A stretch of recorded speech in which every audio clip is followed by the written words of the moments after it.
In this video, I'm going to be talking about some of the key qualities that are required for the perfect paramedic, if there ever was one out there, and to help give you a realistic perspective of what it's actually like being a paramedic on a day-to-day basis.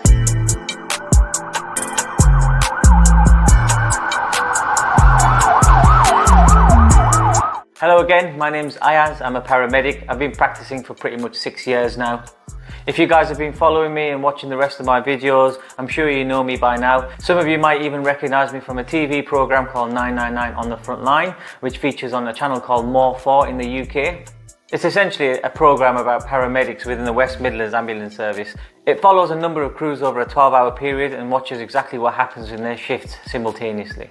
As always, I'd like to take this opportunity to thank you for watching this video. Thank you for visiting my channel. The aim of this channel is to help answer some of them burning questions on how to become a paramedic, and also is a platform for me to share some of my passions amongst the world of medicine and paramedicine, and also a great way for me to log my journey as well throughout this career.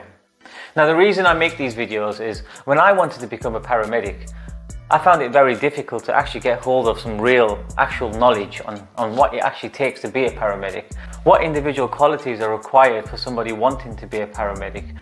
I never always wanted to be a paramedic. In fact, I never actually knew what a paramedic did up until the last maybe year before applying. And it was because I saw a TV program about junior paramedics or student paramedics on their journey to becoming a paramedic. Before that, I had no idea. I used to call them ambulance drivers. You did what now? Yeah, I used to call them ambulance drivers. Exactly. So that just shows how much I actually knew about the career of being a paramedic. I literally thought that all they did was perform CPR when it was needed. I never actually saw paramedics give interventions other than when I saw it on a TV program. But before that, out in the field, I just used to see ambulances flying around on blue lights, and I just thought it's because they're flying people in an emergency situation to hospital. Never did I think that there was so much involved in the career itself. But in my previous videos, I've gone over all that it takes to become a student paramedic, so that should have highlighted exactly how much training goes into the job itself and actually how in depth we get. Now, as paramedics, we don't go to medical school for 5 years. We're pretty much a jack of all trades, and I expected to deal with absolutely everything. So the range of calls and the range of cases that we go to vary massively.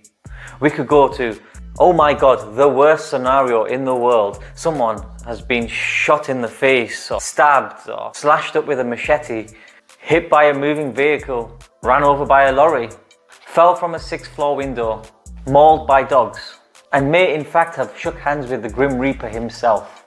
To more mid-range jobs, people suffering from long-term conditions, someone having a heart attack because they've got cardiovascular disease, someone having a stroke due to the same reason, someone having an exacerbation of COPD, someone might have a clot in their lungs and possibly having great severe difficulty in breathing, perhaps a collapsed lung, or a failing liver, or overly strained kidneys, or being in a comatose state following a diabetic emergency, or suffering from an epileptic seizure, and many, many more. A whole plethora of mid-range emergencies. And then to the lower end of emergencies. Someone who's had a headache for about 6 weeks. Someone who's suffering from cold and flu symptoms. Someone who's had diarrhea and vomiting for the last few days. Perhaps someone who's picked up an injury, gone over on their ankle and unable to get up and walk. Or maybe someone with sciatica who can't get up out of bed. And even all the way down to the very lower end, which some wouldn't even class as an emergency, such as stubbing your toe. Or a paper cut on your finger. Or maybe your tooth's fallen out. Or perhaps you ran out of medication. I won't go on any further. The list is absolutely endless. There are so many reasons why somebody might feel like they are in an emergency and need to call an ambulance. So it's important that people who are wanted to become paramedics actually have a grasp of what is realistic about the career. It's not all blue lights and emergencies. It's not all CPR and gunshot wounds. People actually come into the career expecting all of these things and are bitterly disappointed and end up having a very short career span. And this has a knock-on effect and then ends up causing people to become bitter, not enjoy the job very much. And this would affect performance and would negatively impact any organisations that they might be working for. So as paramedics, we have a number of interventions, life-saving skills, referral pathways, and advice that we give when we come to see patients. We follow evidence-based practice using recommended guidelines, and in the UK we usually use NICE guidelines, and we stick to the local policies and procedures set out by the ambulance service that we're working for. In most cases when we turn up, we have to dispense some initial treatments. Depending on the scenario itself and what case is brought forward to us, we carry out assessments, we form an impression and dispense initial treatments using the most appropriate form of delivery at the time. We can carry out advanced procedures such as cannulation, advanced airway management, intraosseous route of delivery of medication, fluid resuscitation, and IV analgesia. So as you can imagine, with all of these different types of interventions and all the different kinds of situations that we find ourselves in, sometimes it might just be a social job. Sometimes it's purely just mental health. Sometimes it's a chronic long-term thing and we're just turning up because somebody has perhaps run out of medication and they've rang 111, and some of the medication that they need is potentially, it can cause serious problems if they've missed it for the day. And an ambulance is required just to carry out them observations to make sure that everything is still in check. And so this huge variety of different types of cases that we could go out to makes us a bit of a jack of all trades, but a master of none. Which means that we carry out a lot of different tasks and carry a huge burden of responsibility, all of that without actually going to medical school and having the title of a doctor. And the amount of interventions that we can carry out and the amount of treatment that we can give varies hierarchically depending on what rank or role you are. And with that, the more you carry out, the more interventions you can use, the more responsibility that comes with it, and the more you're accountable for. So it's very, very important that people really grasp exactly what it is being a paramedic, exactly what to expect on an average shift before actually dedicating their whole life to this career, and then later realizing that it just wasn't for them. It wasn't the exact thing that they pictured or imagined. A really good way of actually seeing what it's like being a paramedic on a day-to-day basis is by watching the TV programs that are out there. You've got BBC's Ambulance, Channel 4's 999 on the Frontline, you've got Inside the Ambulance, you've got Code Red. There's a few, and watching them will actually help you determine whether you've got the patience to actually deal with some of the social issues that we go out to, or the mental health crises that we might deal with. So take that as a bit of advice from me. Watch the TV programs. 999 on the Frontline, of course, is one of the better ones. No bias at all whatsoever there. We've got cameras working simultaneously with multiple crews across the West Midlands Ambulance Service, and you'll get to see how much jobs can vary throughout the day. At 6 o'clock in the morning, one crew might be dealing with a cardiac arrest in Coventry, while another crew in Birmingham might be dealing with somebody who stubbed their toe as they've walked into the bathroom to brush their teeth. So moving on then, I've briefly gone over a little bit about what we do as paramedics, what to expect as a paramedic. It's not always exciting. It's not as glamorous as you might imagine it to be. And in order to actually filter through your traits and what you actually want from a career, and whether this career is right for you, it's important to consider some of the key qualities that are required to be the perfect paramedic. This list is not exhaustive, it's just what I've managed to come up with and accumulate over the last 6 years being in this career. But it's a useful list because if there's any of these areas in this list that you think there might be a little bit weakness in, and that's down to you to decide. You've got to be very honest with yourself and actually realise if there's a weakness within this list for you, then you've got time to work on these things and to improve. Because why be a paramedic if you're not trying to be the best paramedic out there? And that's not to say you're in competition with other paramedics. No, we don't do that. Them sorts of people don't survive in the ambulance service. We work in healthcare. Our number one priority is the patient. So collectively, we use our skills. Some of us might be stronger in some of these areas than others, but we work as a team in order to bring about the best result possible for this patient. And our objective is to help people get the right care in the right place at the right time. So key quality number one, you've got to have a strong stomach. Now when I say you've got to have a strong stomach, that doesn't mean you can take a few punches. I mean, you've got to be able to handle the sight of blood and poo and wee and vomit and snot and phlegm and all these other nasty bodily fluids. Now just think of it this way. How professional will you look When you turn up to somebody and, I don't know, perhaps they've pooped themselves and you just start going in front of them, or you can't deal with that patient or go anywhere near them because there's a smell coming, and now that's affected your way of handling this patient, and that mental barrier there is something that's going to limit you and prevent you from carrying out your job effectively. So we've got to be able to see past all of that. Number two, having the ability to stay calm under pressure. Now this is very important because there will be many times where you will find yourself in a situation of high pressure. And that pressure could come from anything. It could be from a patient who's dying, bleeding out in front of you, major trauma. It could be pressure of bystanders. It could be out in the street in an RTC and somebody's sustained a horrific injury. There could be pressure of your managers. Sometimes in major incidents, you're going to have higher ups and managers turn up to the scene, and just the pressure of them being there could make you crumble under the pressure. Perhaps there's a paramedic that you're working with that you look up to, and you just don't want to look bad in front of them. There's so many reasons why there could be pressure instilled upon you in this job, but you have to be able to withstand that pressure and not crack at all. And having that ability to stay calm, you'll instill confidence in the people around you, confidence in the students that you're working with, confidence in your colleagues, confidence in your management, and confidence in the patient, most importantly. So this perfectly leads on to the next key ability, and that is to have the ability of critical thinking and problem solving. A lot of the times when we go to patients, we won't actually know exactly what is going on. All we have is our observations machine. We can take some observations, we can take the patient's history.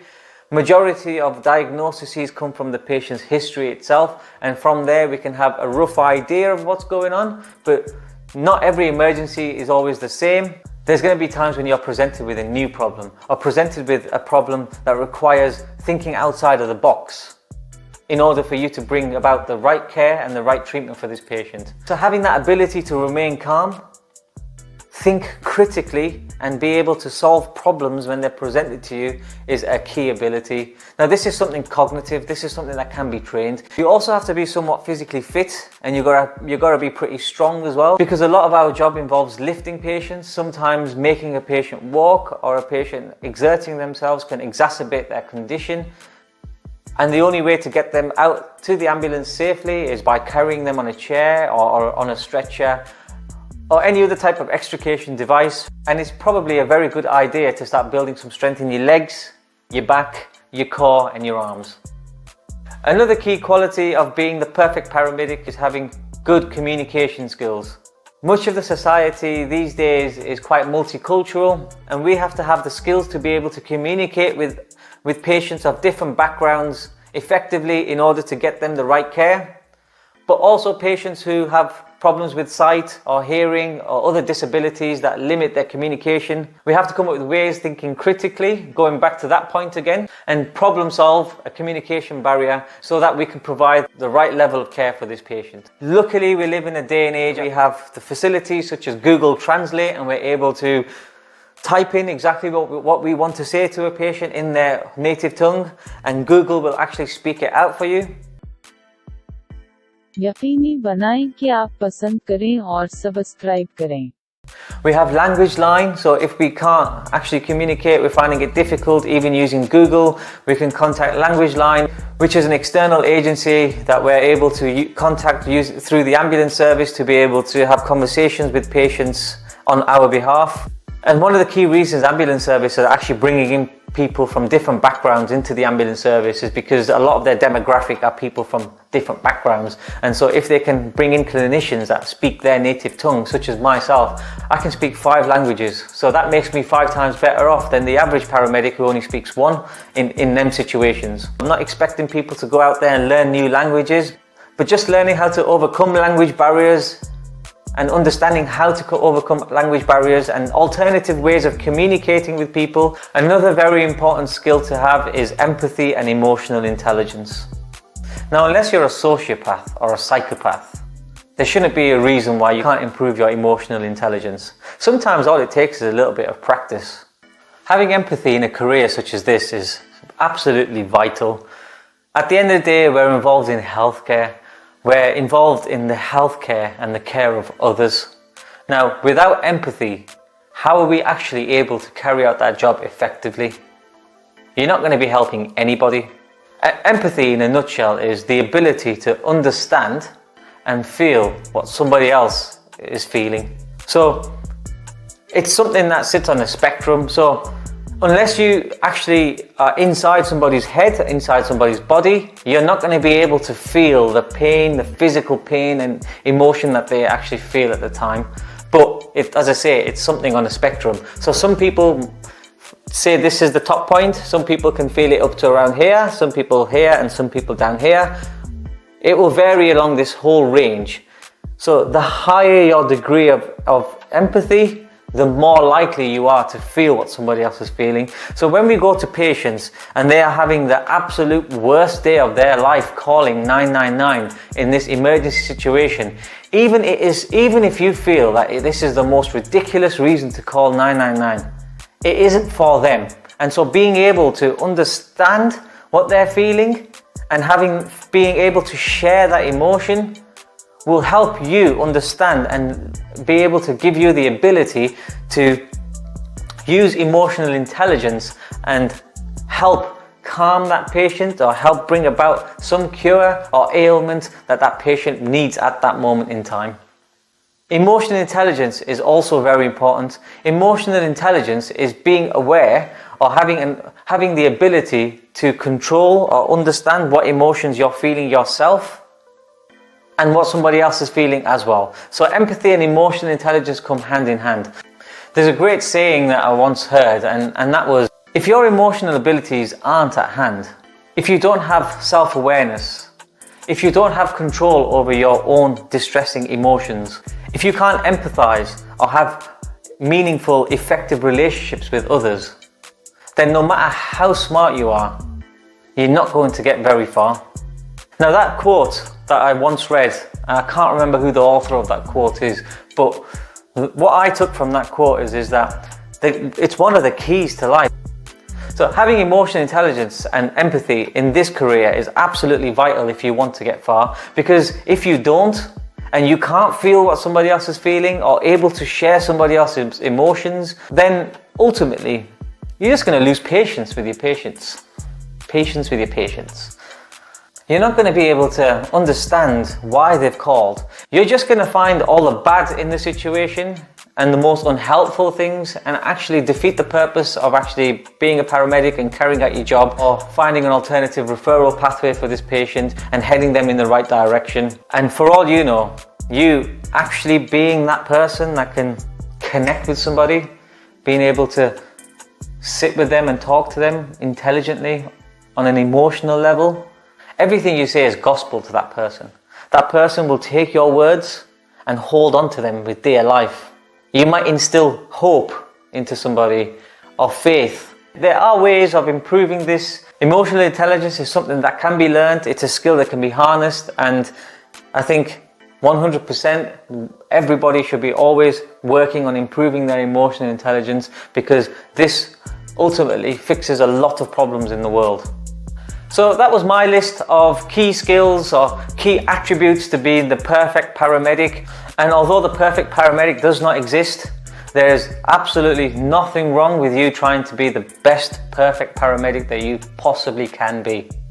That is it for this week. I could probably go on with more, but I've been fasting all day. My mouth is extremely dry. I can't drink any water until sundown.